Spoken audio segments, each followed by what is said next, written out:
নমস্কার বন্ধুরা, welcome back to my channel Mukta's ওয়ার্ল্ডের আরেকটি নতুন ভিডিওতে আমার বন্ধুদের স্বাগত জানাই।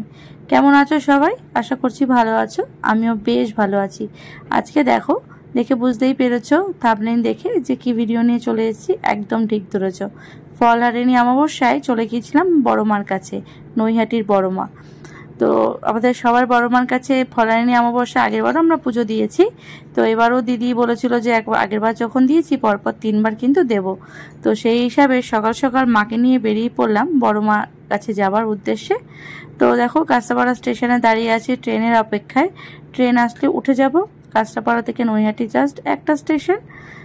তো গিয়ে বড় মার কাছে পুজো দেব। একটা ছুতো পেলেই হলো বড় মার কাছে যাওয়ার।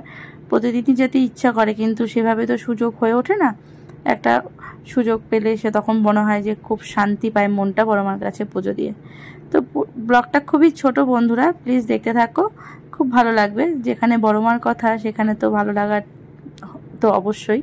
তো দেখো, নৈহাটিতে নেমে গেছে। ট্রেনকে টাটা বলে সাবওয়ে ধরে চলে গেলাম বড় মার উদ্দেশ্যে। স্টেশনের পাশ দিয়ে 1 নম্বর প্ল্যাটফর্মের পাশেই অপোজিট একটা গলি আছে।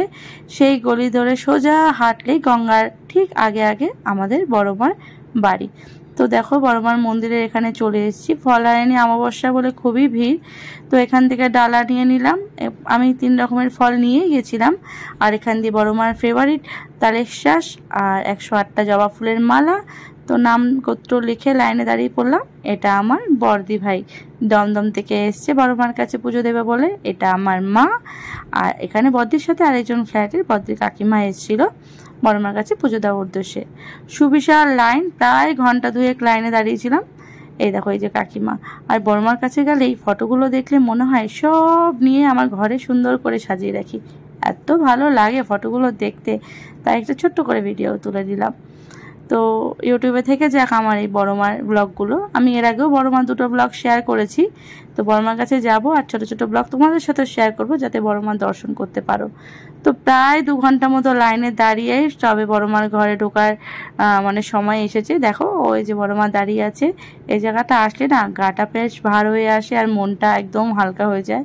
আর চোখ দিয়ে মনে হয় যেন জল বেরিয়ে যাবে, এতটাই কাছের মনে হয় মাকে তখন।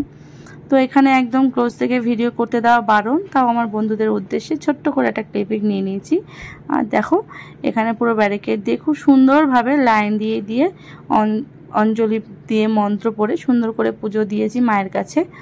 তো বড় মা ধর্ম হোক যার যার, বড় মা কিন্তু সবার। এবং লাইনে দেখেছি যে ঠিক মুসলিম কয়েকজন মহিলাও বেশ বোরখা পরে দাঁড়িয়েছিল বড় মার পুজো দেবে বলে। এটাই তো জয়। তো দেখো, কত ফলহারিণী অমাবস্যার প্রসাদ পড়েছে আর কি, ফল, এদিকে ভোগ রান্না হচ্ছিল। তো দেখো, পুজো দেওয়া হয়ে গেছে। চরণামৃত আর সিঁদুরের ফোঁটা দিয়ে বড় মার মন্দিরকে টাটা করে চলে আসলাম বাড়ির উদ্দেশ্যে।